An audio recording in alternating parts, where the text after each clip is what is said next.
Choice filling करने जा रहे हैं, लेकिन यही नहीं मालूम है कि अगर मेरे फेवरेट कॉलेज में मुझे कोई और ब्रांच मिल गई, मतलब वो ब्रांच मिल गई जिसके बारे में मैंने कभी सुना ही नहीं है, तो क्या होगा। लेकिन मुझे फेवरेट कॉलेज तो चाहिए, मुझे आईआईटी तो चाहिए, मुझे एनआईटी तो चाहिए ही चाहिए है।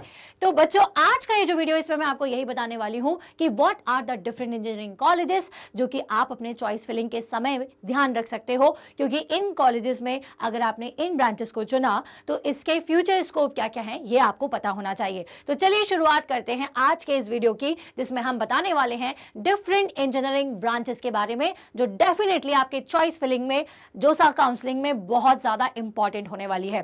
तो बच्चों, सबसे पहले तो आप सभी को ऑल द बेस्ट। आपकी जोसा काउंसलिंग की प्रोसेस जो है वो बिल्कुल स्टार्ट हो चुकी है, लेकिन इंजीनियरिंग की ब्रांचेस के बारे में आपको पूरा नॉलेज होना चाहिए। तो हम अल्फाबेटिकल ऑर्डर से चलेंगे। यहां पर आप देख सकते हो सबसे पहले है एरोनॉटिकल इंजीनियरिंग।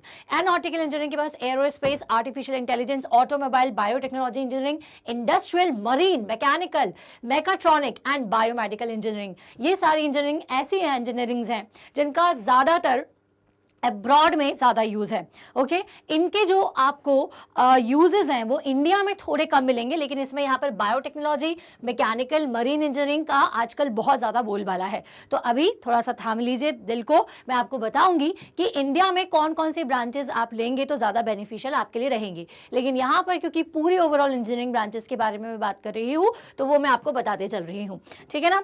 चलो, अब इसके बाद और कौन सी इंजीनियरिंग ब्रांचेस होती हैं, तो ceramic, chemical, civil, communication engineering, computer science engineering जो कि बहुत ज्यादा इन है आजकल। इसके साथ साथ mining engineering, nano technology, petroleum, power engineering and production engineering. तो ये सारी जोसा काउंसलिंग के समय आपको बहुत अच्छे से याद रखनी है। चाहे आप किसी भी काउंसलिंग के लिए बैठ रहे हैं, आपको बहुत अच्छे से पता होना चाहिए कि इंजीनियरिंग की ब्रांचेस कौन सी हैं। Construction engineering, data science, electrical engineering, electronics and communication engineering, electronics engineering. Okay, तो there are some branches of these core branch like electronics and communication में आपको सेपरेट इलेक्ट्रॉनिक्स भी मिल जाएगा, इलेक्ट्रॉनिक्स कम्युनिकेशन भी मिल जाएगा। इलेक्ट्रिकल के साथ इलेक्ट्रॉनिक्स के कॉम्बिनेशन के साथ भी इंजीनियरिंग होती है। तो देयर आर कॉम्बिनेशंस इटसेल्फ, है ना, कि मतलब इनमें सभी में कॉम्बिनेशंस भी आपको मिलेंगे। एनवायरमेंटल इंजीनियरिंग होती है, फूड टेक्नोलॉजी भी है, robotics, structural engineering, telecommunication, tool engineering, textile, transportation. So these are some branches which are used in engineering. So अब आ जाती है बारी कि हमें mainly किन इंजीनियरिंग की ब्रांचेस पर फोकस करना है, क्योंकि हमारे यहाँ इंडिया में आईआईटीज हो, एनआईआईटीज हो, इनमें ये सारे इंजीनियरिंग की ब्रांचेस अगर हमारे पास है तो इनका फ्यूचर स्कोप क्या है। तो सबसे पहले आती है कंप्यूटर साइंस इंजीनियरिंग। अगर मैं आपसे कहूँ कि इंजीनियरिंग में सबसे नंबर 1 पे अभी के सिनेरियो के अकॉर्डिंग कौन सी ब्रांच चल रही है, तो वो है कंप्यूटर साइंस इंजीनियरिंग। इसका रीजन ये है कि अब सब सारी चीजें टेक्नोलॉजी बेस्ड होने वाली है, सारी चीजों के पीछे सॉफ्टवेयर कहीं ना कहीं यूज हो रहा है। दूसरी ब्रांचेस भी हैं, चाहे अगर वो इलेक्ट्रिकल, मैकेनिकल ही क्यों ना हो, तो वो भी कहीं ना कहीं इन टेक्नोलॉजीज का, इन सॉफ्टवेयर्स का, एप्स का, इन सब का यूज कर रही हैं। तो कंप्यूटर साइंस में मुझे हालांकि ज्यादा बताने की जरूरत नहीं है, आप बहुत सारी चीजें कर सकते हो, टेस्ट कर सकते हो, create, developing, maintaining computer software, hardware, subject specialization, इतनी सारी चीजें जो हैं ये कंप्यूटर साइंस में होती हैं। कंप्यूटर साइंस में अगर आपको आईआईटी का कोई भी कॉलेज मिलता है, आप डेफिनेटली ले लीजिए, चाहे वो IEEE कॉलेज मिल रहे हो, चाहे आपको कोई गवर्नमेंट एफिलिएटेड कॉलेज मिल रहा हो। इवन मैं तो आपसे कहूंगी कि अगर कोई प्राइवेट इंजीनियरिंग कॉलेज है आपकी रैंक के अकॉर्डिंग, जिसका उस पर्टिकुलर स्टेट में बहुत अच्छा पोजीशन है, तो आप बिल्कुल उसे डेफिनेटली ऑप्ट कीजिए, क्योंकि कंप्यूटर साइंस के कैंपसेस सबसे ज़्यादा आते हैं। और अगर मैं बताऊं मेल और फीमेल के रेशियो में, तो फीमेल्स को ज़्यादा ये ऑप्ट करना चाहिए, क्योंकि जनरली जितनी भी कंप्यूटर साइंस की रिलेटेड कंपनीज होती हैं वो फीमेल्स को ज़्यादा प्रेफर करती हैं, और वहाँ पर नंबर ऑफ कैंडिडेट्स फीमेल्स भी ज़्यादा होते हैं।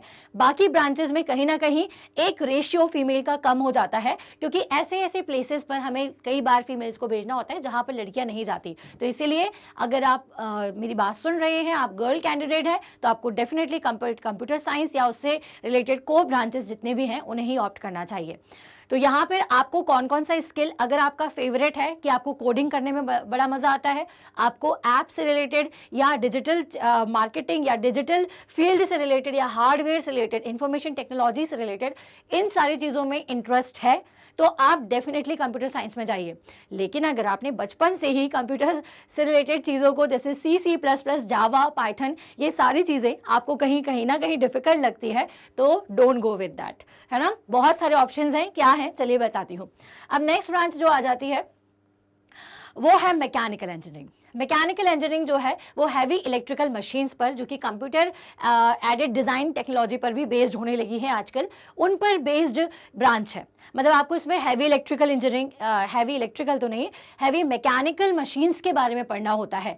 ऑटोमोबाइल में अगर आप जाना चाहते हैं, कार इंजन्स के वर्क में आपको दिलचस्पी है, कारों में बहुत ज़्यादा दिलचस्पी है, या फिर आप बड़ी बड़ी मशीनों पर काम करना चाहते हैं, तो आप मैकेनिकल इंजीनियरिंग को चूज कर सकते हैं। बहुत अच्छा ऑप्शन है। और आजकल तो भाई मैकेनिकल के लिए इतने सारे डिज़ाइन ऑप्शंस हैं जो कि सॉफ्टवेयर बेस्ड हैं कि जिनको करने में ना बड़ा मज़ा आता है। तो अगर आपको थोड़ा भी इंटरेस्ट है तो आप मैकेनिकल इंजीनियरिंग को ले सकते हैं। अब कौन सा कॉलेज बेटर है, अगर मैंने आपका जेई एडवांस अगर आपने क्लियर किया हुआ है तो कौन सा कॉलेज बेस्ट होगा, तो वो मैं आपको नेक्स्ट वीडियो में बताऊंगी, तो देखना बिल्कुल भी मत भूलना, ठीक है ना।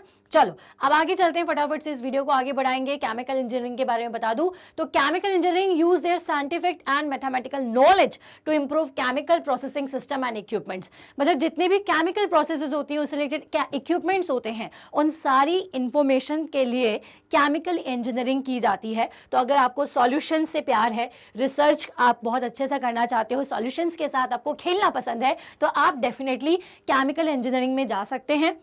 इसके बहुत सारे फ्यूचर स्कोप्स हैं, आपके मेडिकल लाइंस में भी, इंडस्ट्रियल लाइंस में भी बहुत सारे स्कोप्स हैं केमिकल इंजीनियरिंग के भी। और इसके लिए भी डिटेल वीडियो बच्चों आ जाएगा, बिल्कुल देखना मत भूलना। अभी हमारे एक और जेई के बहुत अच्छे टीचर्स केमिकल इंजीनियरिंग के ऊपर आपके लिए एक वीडियो लेकर के आने वाला है।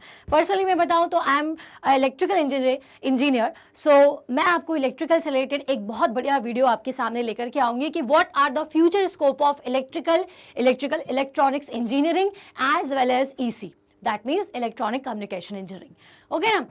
सो डिज़ाइन इंजीनियरिंग क्या करती है, डिज़ाइन इंजीनियर अगर मैं लेता हूँ, डिज़ाइन इंजीनियरिंग अगर मैं करता हूँ तो उसमें क्या होगा। A design engineer creates and oversees the production of goods और services which are conducted through the market और user research. Okay, they create production process and implement using computer aided design software, simulation tools and modeling software। तो भाई जितने भी आपके marketing product होते हैं उनके साथ में एक कोरिलेशन बिठाना, कंप्यूटर एडेड एप्लीकेशंस के साथ में सारे गुड्स एंड सर्विसेज को इजी गो में बनाना, तो उसके लिए डिज़ाइन इंजीनियर होते हैं। और इन डिज़ाइन इंजीनियर्स की सॉफ्टवेयर साथ ही साथ जितने भी कोर इंडस्ट्रीज होती हैं उनमें भी रिक्वायरमेंट होती है।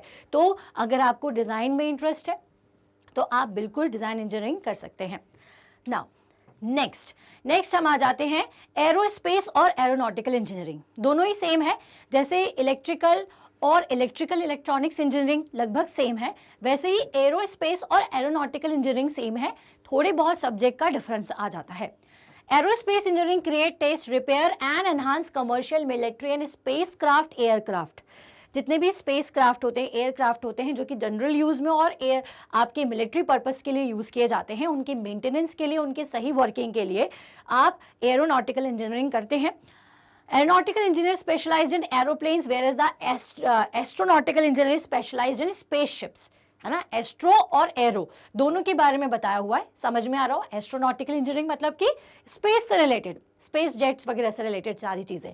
तो इसका अगर इंडिया की बात करें तो बहुत ज़्यादा डिमांड है अभी, क्योंकि आप देख रहे हो कि हमारी मिलिट्री जो स्ट्रीम है वो बहुत ज़्यादा धीरे धीरे डेवलपिंग फेज़ में ही है, और इसके लिए उन्हें बहुत अच्छे एरोनॉटिकल इंजीनियरिंग, एरोस्पेस इंजीनियर्स की ज़रूरत है। तो अगर आपको किसी भी कॉलेज में ये मिल रही है तो you will definitely go forward. और मैं आपको बताऊँ ज़्यादातर ना यहाँ पर साउथ के बच्चे इस चीज़ को लेते हैं, क्योंकि जनरली नॉर्थ इंडियंस में या मिडिल की बात करूँ तो बच्चे जो है ना वो मैकेनिकल, इलेक्ट्रिकल, CS, IT की तरफ भागते हैं।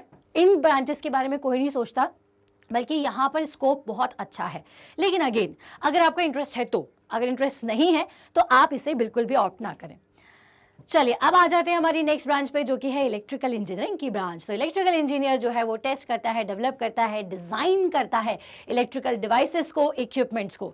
अब देखो, हमें कोई मशीन बैठ के नहीं बनानी होती है, हमें कई बार ये जो सर्विसेज होती हैं उनको बस करेक्ट करना होता है, ठीक है ना। जितने भी आपके नेविगेशन सिस्टम है, पावर जनरेशन है, तो इनका यूज़ कहाँ कहाँ है। तो जितने भी जनरेटिंग स्टेशन है वहाँ पर इंजीनियर्स की, सब इंजीनियर्स की बहुत सारी रिक्वायरमेंट निकलती रहती हैं। अब देखिए, आप अगर इलेक्ट्रिकल इंजीनियरिंग या इलेक्ट्रिकल इलेक्ट्रॉनिक्स इंजीनियरिंग चूज करते हैं तो आपके लिए फायदे क्या हैं। आप गवर्नमेंट फील्ड में जा सकते हो, because there are multiple number of government jobs in electrical and electronics engineering. आप प्राइवेट सेक्टर्स में जा सकते हैं, क्योंकि there are multiple number of private industries जो कि इलेक्ट्रिकल की कोर इंडस्ट्रीज हैं, और वहां पर पैकेजेस भी बहुत अच्छे हैं, बहुत शानदार हैं। साथ ही साथ मैं आपको यह भी बता दूं कि इलेक्ट्रिकल इंजीनियर से आप अब्रॉड भी जा सकते हैं, बहुत ज्यादा स्कोप है। और कभी अगर आपको इलेक्ट्रिकल इंजीनियरिंग करते करते लगे कि नहीं यार मुझे नहीं मजा आ रहा है, तो आप सॉफ्टवेयर में भी जा सकते हैं इस ब्रांच के साथ। ओके, चलिए अब आ जाते हैं हमारी नेक्स्ट ब्रांच पे, जो कि सिविल इंजीनियरिंग है। तो अगर आपको कंस्ट्रक्शन में बहुत अच्छा बिलीव है, आप कंस्ट्रक्शन के वर्क में इंटरेस्ट लेते हैं, आप बिल्ड करने में, प्रोटेक्ट करने में, ऐसे कुछ डिज़ाइंस को बनाने में, जैसे कि आप वो डिज़ाइन ज़रूरी नहीं कि हर बार घर की डिज़ाइन हो या डैम्स की डिज़ाइन हो। द डिज़ाइन में डिपेंड्स ऑन कि कहाँ का एप्लीकेशन है। हार्बर्स हैं, टनल्स हैं, एयरपोर्ट्स है, डैम्स है, ब्रिजेस है, ट्रेन, रोडवेज, पावर प्लांट्स, मतलब सबकी डिज़ाइनिंग का जो काम है ना वो सिविल इंजीनियर ही करता है। तो अगेन मैं आपको बता दूं कि अगर आप सिविल इंजीनियर लेते हैं तो आपके पास फिर से मल्टीपल चॉइसेस हैं। बहुत सारे गवर्नमेंट सेक्टर्स में भी आपके लिए जॉब्स हैं, और प्लस प्राइवेट सेक्टर्स भी आजकल मांगते ही हैं सिविल इंजीनियरिंग। ओके, तो आप सिविल इंजीनियर बने तो आप ये सारी चीज़ें कर सकते हैं, और ये बहुत अच्छी ब्रांच है।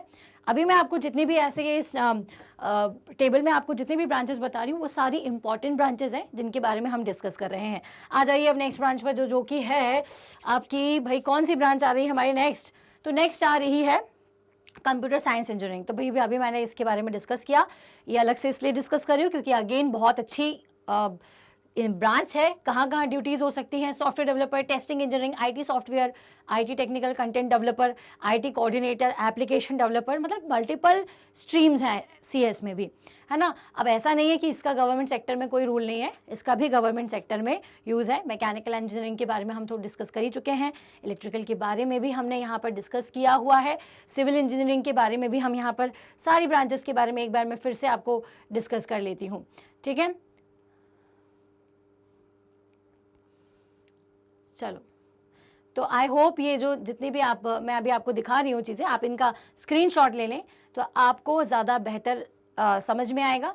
और आई होप आज की जो पूरा इन्फॉर्मेटिव हमने वीडियो बनाया है कि भाई कौन कौन सी इंजीनियरिंग ब्रांचेस होती हैं, कहीं ना कहीं आपके लिए बेनिफिशियल होगी। लास्ट में बस मैं यही कहना चाहूँगी, आपके जोसा काउंसलिंग के लिए, आपकी चॉइस फिलिंग के लिए आप सभी को ऑल द बेस्ट। आपका मनपसंद कॉलेज, आपकी मनपसंद ब्रांच आपको मिल जाए। अब कौन सी स्पेशल ब्रांच को हम किस रैंक पे, कौन से आईआईटी में या फिर ट्रिपल आईटीज़ में या जेएफआईटीज़ में ले सकते हैं, इसको देखने के लिए आपको देखना होगा मेरा नेक्स्ट वीडियो। तो हम मिलेंगे नेक्स्ट वीडियो, तब तक के लिए थैंक्स फॉर वॉचिंग।